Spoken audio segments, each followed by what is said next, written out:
Hello friends, welcome to my new video. क्या आप business शुरू करना चाहते हैं लेकिन बहुत ही ज़्यादा कंफ्यूज हैं कि किस फील्ड में किस टाइप का बिज़नेस शुरू करें?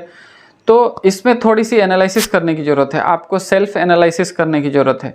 इस वीडियो को अगर आप अंत तक देखेंगे तो आपके कुछ कन्फ्यूजन्स दूर हो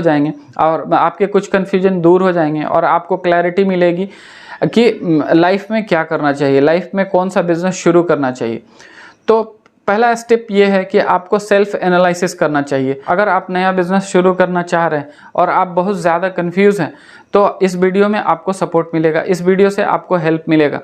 पहला स्टेप ये है कि आप सेल्फ एनालिसिस करें। सेल्फ एनालिसिस का मतलब कि आपको कौन कौन से स्किल्स आते हैं, तो उन सारे स्किल्स को पेपर और पेन पे नोट कीजिए। सारे स्किल्स को नोट कीजिए। जैसे आपको इंटरनेट का नॉलेज है, इंटरनेट ब्राउजिंग का नॉलेज है, या राइटिंग का नॉलेज है, या बिजनेस कंसल्टिंग का नॉलेज है, या किसी भी तरह का नॉलेज है आपको, सेल्स स्किल है या मार्केटिंग स्किल है। क्योंकि सेल्स स्किल और मार्केटिंग स्किल ये बहुत स्किल डिफरेंट चीज़ है। इसके लिए कभी दूसरे वीडियो में एक्सप्लेनेशन दिया जाएगा। अभी कन्फ्यूजन दूर करने के लिए ये है कि आप पहले तो बिज़नेस शुरू करें। तो आप बिज़नेस शुरू करें तो करें कहाँ से करें, उस चीज़ का इस वीडियो में क्लैरिफिकेशन दिया जाएगा। तो सबसे पहले आप ऐसा करें कि सेल्फ एनालिसिस के सारे स्टेप्स को लिख लें। सारे स्टेप्स मतलब आपको जितना भी स्किल आता है उसको एक साइड लिख लें। दूसरा, आप अपने चॉइस के बिजनेसेस, जो भी आप बिज़नेस करना चाहते हैं, जो आपकी डिज़ायर है या जिसमें आपकी एक्सपर्टीज़ है या जिसमें आपका नॉलेज है, उसको आप लिख लें। कुछ तो नॉलेज होगा, कुछ तो एक्सपर्टीज़ होगी, तो उसको आप एक साइड में लिख लें। जितना 10, 20, 50 जितने भी आइडिया आ रहे हैं और जितने स्किल हैं और जितने आइडिया आ रहे हैं, दोनों चीज़ आप पेन पेपर पे नोट करके रख लें। अब सेल्फ एनालिसिस को रिव्यू कीजिए। सेल्फ एनालिसिस मतलब जितना आपने नोट डाउन किया है उन सारे पॉइंट्स को आप रिव्यू कीजिए कि किस में बेस्ट है, किस में बेस्ट हैं आप। तो वो सारी चीज़ें एक साइड, आपके स्किल्स एक साइड। दूसरी साइड है आपके चॉइस ऑफ बिजनेस।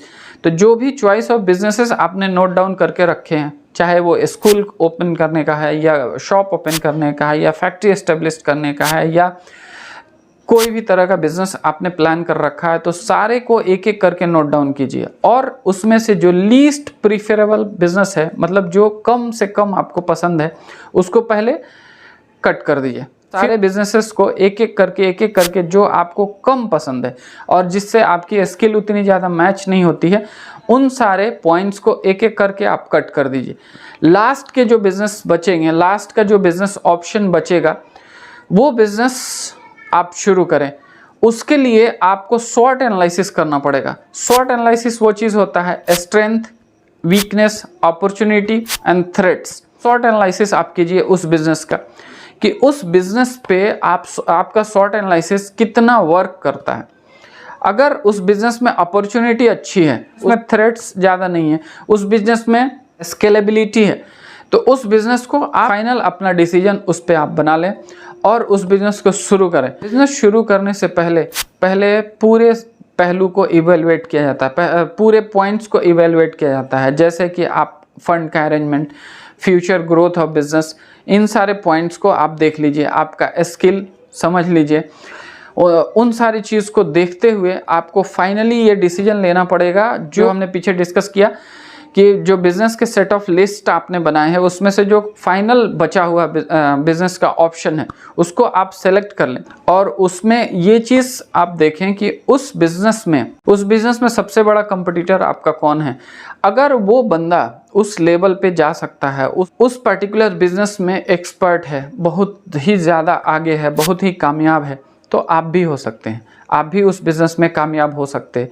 बस इसमें ज़रूरत यह है कि उसने कितना टाइम दिया, उससे ज़्यादा आपको टाइम देना पड़ेगा। उसने जितने एफ़र्ट डाले, हो सकता है उससे ज़्यादा आपको एफ़र्ट डालने पड़ेंगे। क्योंकि सबके लाइफ की अलग अलग थ्योरी होती है, सबके लाइफ में अलग अलग प्रॉब्लम्स होते हैं, प्रॉब्लम सबके लाइफ में होते हैं।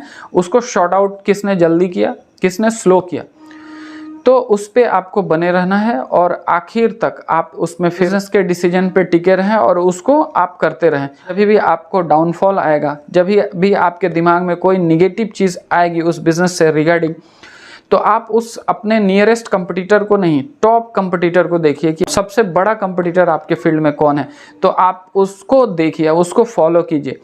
तो आपको ये चीज़ क्लियर हो जाएगा कि वो बंदा ज़ीरो से वहाँ तक गया हुआ है, तो आप भी जा सकते हैं। उसने उस बिज़नेस को वहाँ तक ले जाने के लिए जो जो कीमत चुकाई है, टाइम दिया है, अपनी एनर्जी लगाए हैं, एफर्ट्स लगाए हैं। सबका अप्रोच अलग अलग होता है, सब कोई बिज़नेस करने का सबका अप्रोच अलग अलग होता है।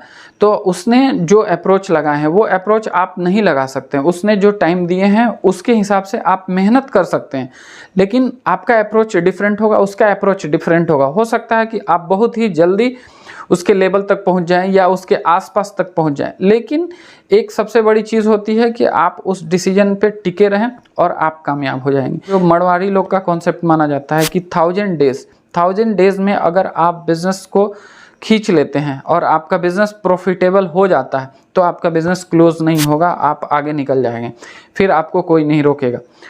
क्योंकि 1000 डे में अगर आपका बिजनेस सक्सेस नहीं होता है तो उसके बहुत सारे वजह बनेंगे सक्सेस नहीं होने के पीछे, और 95% बिजनेसेस 1000 डेज में क्लोज हो जाते हैं। इसका मतलब कि या तो ऑपरेटर में, मतलब जो मैनेजमेंट कर रहा है, जो प्रोपराइटर है या पार्टनर है या जिस भी कॉन्सेप्ट में आपने बिजनेस शुरू किया उसमें उतनी पोटेंशियल नहीं है, या उसने अपने सारे काबिलियत को उसमें नहीं लगाया, उसी की वजह से वो बिजनेस डाउन होगा, कोलैप्स होगा।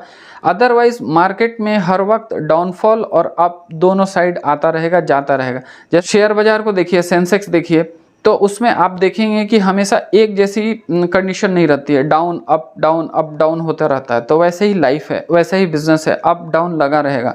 तो इसमें आपको परेशान होने की ज़रूरत नहीं है। ज़रूरत है पूरा परेशान होइए, कोई दिक्कत नहीं है, लेकिन आप बने रहिए, उस बिज़नेस पे बने रहिए, आप उसको आगे करते रहिए, कंटिन्यूअस एफर्ट डालिए, आप रिसोर्सेज को कंटिन्यूअसली अच्छे से मैनेज कीजिए, एक दिन आप सक्सेस होंगे। Thank you, thanks for watching this video.